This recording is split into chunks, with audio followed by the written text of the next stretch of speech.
नमस्कार मित्रांनो, मंथन या माध्यमातून आज परत आपण भेटीला आलोय आणि मंथनची चर्चा ही आपल्या संदर्भातून जी करतोय ती सामाजिक परिप्रेक्षानं आज याच परिप्रेक्षाच्या संदर्भातून आरोग्याकडे आपण थोडंसं डोकावूया.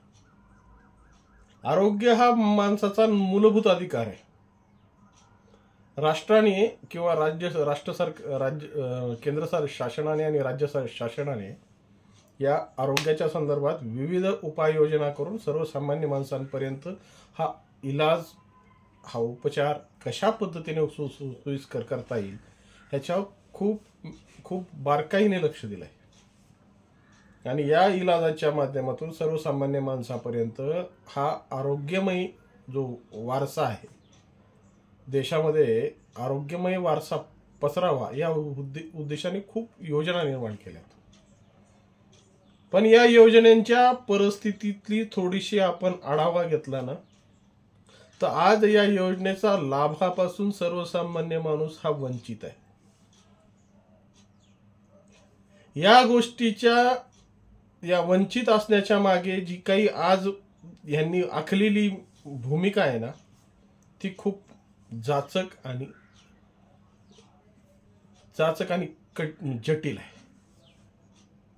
या रोगासाठी या हॉस्पिटलमध्ये उपचार आहेत, त्या रोगासाठी त्या हॉस्पिटलमध्ये उपचार आहेत. तुम्ही शासकीय इस्पितळांमध्ये बऱ्याचशा गोष्टींचा लाभ घेऊ शकता. पण जरा शासकीय इस्पितळांची जर अवस्था थोडीशी आपण निरखावली ना, थोडीशी पाहिली ना, तर त्या अवस्थेमध्ये चिंताग्रस्त अशी परिस्थिती दिसते. आज शासकीय इस्पितळांची अवस्थाच अशी विकोपाला गेलेली आहे की इथं कर्तव्य करण्यासाठी कर्तव्याची जाण असणारे आणि कर्तव्याची शीश बांधील असणारे माणसं पाहावायला म्हणजे अपवादात्मक माणसं हुडकायची वेळ आलेली आहे. आणि न जाणतेपणी यांची जी परिस्थिती आहे, आज सर्वसामान्य माणूस खूप मोठ्या प्रमाणात भरडल्या चाललाय या गोष्टीमुळे. आणि शासकीय इस्पितळाची तशी अवस्था असल्यामुळे जेव्हा तुम्ही खाजगी रुग्णालयाकडे मार्गक्रमण करताना, तर त्या खाजगी रुग्णालयांचा जो तोंड फाडलेला चेहरा जर पाहिला ना तुम्ही, त्यांनी जे तोंड मोठ्या पद्धतीने करून मगरीसारखं तोंड करून रुग्णाला जेव्हा ये ये ये म्हणून ते आकर्षण करतात ना, तेव्हा सर्वसामान्य माणसाच्या घामाची धारा फुटतात. धारा म्हणतोय. आहेत चांगले हॉस्पिटल आहेत, चांगल्या हॉस्पिटलची सेवा आजही चालू आहे. पण 100मध्ये 20% हे चांगले हॉस्पिटल आहेत, 80% फक्त हा पाहिजे. आणि त्यांच्या भाषेमध्ये आणि त्यांच्या मुजुरीमध्येच कळतं की यांना सर्वसामान्य माणसाशी किंवा आपल्या रुग्णाशी किती आस्था आहे. पैसे मोजा आणि इलाज करा. कोणत्या गोष्टीचे दर ठरलेले नाहीत. मेडिकलमध्ये जी काही अफाट पद्धतीने लूट होते त्याच्यावर कसलंही बंधन नाही. सर्वसामान्य माणसाची जी अवस्था आज कुचुंबून ठेवली ना या आरोग्य विभागानं, ती आरोग्याची जर आपण थोडीशी मीमांसा केली ना, तर आज एक माणूस जर खाजगी रुग्णालयामध्ये जर दाखल झाला तर त्याच्या 4-5 दिवसाचं बिल हे 35,000, 40,000, 50,000 रुपये जर बिल होत असेल तर सर्वसामान्य माणसाने आणायचे कुठून पैसे? ज्या माणसाची रोजची कमाई ही 300 रुपयाच्या वर नाहीये, ज्या माणसाला रोजच्या खाण्याची परिस्थिती ही या रोजच्या हातावर काम लागल्यावर आधारित आहे, तर त्या माणसाने या खाजगी रुग्णालयामध्ये जाऊन इलाज करायचा कसा? आणि शासकीय इस्पितळात जाणं म्हणजे स्वतःच्या हाताने स्वतःच्या पायावर धोंडा मारून घेणं. जर कोणीला ओळखीचं लाग्याचं असेल तर त्याला थोडीफार त्याची काळजी केली जाते.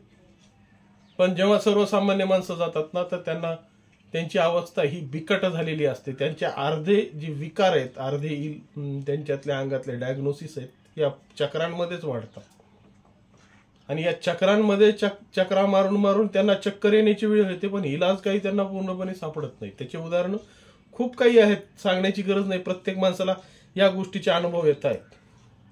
पण खऱ्या अर्थाने जर तुम्हाला देशामध्ये तुम्हाला या जनतेला आरोग्य दूत म्हणून तुम्हाला वागायचं असेल ना, या दोन्ही शासनांना, केंद्र सरकार आणि राज्य शासनाला, तर तुम्ही अधोरेखित केलेल्या गोष्टी ह्या तुम्ही अति पुसल्या पाहिजेत. आज ज्या पद्धतीने एकनाथराव शिंदेंनी काही भूमिका घेऊन काही गोष्टी करून एक भूमिका मांडली आणि सर्वसामान्य माणसाच्या मनात एक कुठंतरी एक आस्था जागवली की नाही, हा मुख्यमंत्री सर्वसामान्य माणसाच्या प्रश्नांकडे लक्ष देणार आहे. परंतु एक दोन प्रश्नांकडे लक्ष देऊन शिंदे साहेब होणार नाही. आज तुम्ही ज्या जनतेचे कैवारी आहात ना, तर ह्याच्यातला तळागाळातला माणूस किंवा तो किती उच्च प्रभू आहे ह्याच्याकडे तुम्हाला भेदभाव करता येणार नाही. सर्वसामान्य माणसापर्यंत ही आरोग्याची जी वाहिनी आहे ती वाहिनी प्रत्येकाला मिळाली पाहिजे. ही आरोग्य गंगेमध्ये प्रत्येकाला आपलं स्वतःचा उपचार करून घेण्याची संधी मिळाली पाहिजे. ह्याच्यासाठी सर्वात अगोदर जी आरोग्य विभागाची जी हेळसांड चालू आहे ना, आरोग्य विभागात जी परिस्थिती चालू आहे ना, ती आधी सुधारणं फार गरजेचं आहे. आज PSC म्हणजे प्राथमिक आरोग्य केंद्र आणि RH म्हणजे ग्रामीण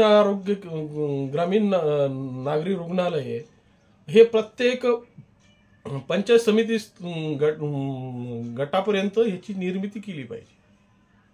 आणि या निर्मिती करून या आरोग्य केंद्रांवर किंवा या आरोग्य रुग्णालयांवर कशा पद्धतीने उपचार केले जातात याचीही मीमांसा केली पाहिजे.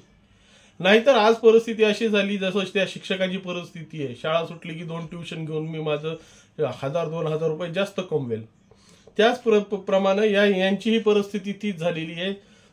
रुग्णसेवा ही ईश्वर सेवा न मानता माझी सेवा ही ईश्वर सेवा आहे. ज्या रुग्णांना माझ्या हॉस्पिटलमध्ये ही जर बोंब तुम्ही थांबवली ना, यांच्या कर्तृत्वाकडे यांची लक्ष घातले, यांच्या कर्मनिष्ठेकडे यांना वळवलं ना, तर सर्वसामान्य माणूस हा आरोग्य विभागापासून वंचित होणार नाही, आरोग्य सेवेपासून वंचित होणार नाही. आज सगळ्यात मोठा प्रश्न आरोग्याचाच आहे. जो झुंजतोय तो आरोग्यासाठी. कारण की आज आरोग्याचे प्रश्न निर्माण होण्याचे सगळ्यात मोठे कारण ही आहेत की आज जे पाहिजे त्या पद्धतीने पोषक द्रव्य मिळणारे वनस्पत्या आणि भाजीपाले जिवंत राहिलेले नाहीयेत. आज फक्त हायब्रिडच्या नावाखाली आपण जे जगतोय आणि सोयाबीनच्या तेलामुळे किती जणांना आज किती रुग्ण आज बाधित आहेत हे आपल्याला चांगल्या पद्धतीनं माहिती. डायबिटीज पहिल्यांदा मोठ्या घराचा आजार म्हणून पाहिला जायचा. जे शेडजी आणि भटजी होते त्यांना डायबिटीज हा उद्भवायचा. पण आज सर्वसामान्य माणूस म्हणजे आज 30 वर्षाच्या मुलांनाही डायबिटीजची व्याधी होते. ही खूप मोठी चिंताजनक गोष्ट आहे हो साहेब. आणि या सगळ्या गोष्टींमागे आज खूप मोठा म्हणजे डायबिटीजसाठीच एक वेगळं दालन तयार करावं आणि एक वेगळं कक्ष तयार करावं अशी परिस्थिती सर्वसामान्य माणसांमध्ये आलेली आहे. कारण की त्याच्या गोळ्या आणि त्यांचे उपचार घेण्यासाठी यांच्या खिशात पाहिजे त्या पद्धतीने पैसे नाही आहेत. अशा अनेक गोष्टी आहेत की जे आरोग्य विभागामध्ये आपल्याला आजही मीमांसा करून त्याच्यावर सिंहावलोकन करून त्या प्रश्न सोडवले पाहिजेत. आणि हे प्रश्न सोडवले गेले नाहीत तर सर्वसामान्य माणसाची ही कशा पद्धतीने कुचंबना होईल आणि सर्वसामान्य माणूस हा तुमच्यासाठी किती सोयीस्कर ठरेल हे तुम्हीच ठरवा. नमस्कार.